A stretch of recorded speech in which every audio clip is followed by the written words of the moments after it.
اديهم كلاكس كده. بس هي مره واحده انا بس نبهتهم. بص اللي واقفين ولا الهوا.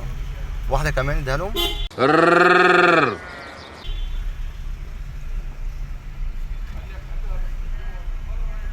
دلوقتي في موتوسيكل وفي عربيه شمالي صح؟ بوصل نفسي في النص.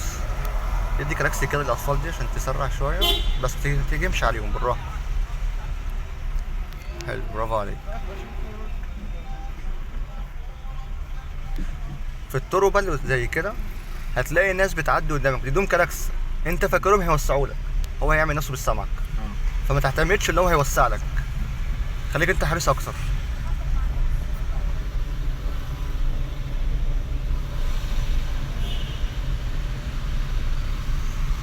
ايه رايك في التجربه بقى؟ قول لي. لا جامد. كويسه يعني؟ لا طبعا. مبسوط؟ الحمد لله. اديهم كلاكس كده. بس هي مره واحده انا بس نبهتهم. بص اللي واقفين ولا الهوا. واحده كمان اديها لهم.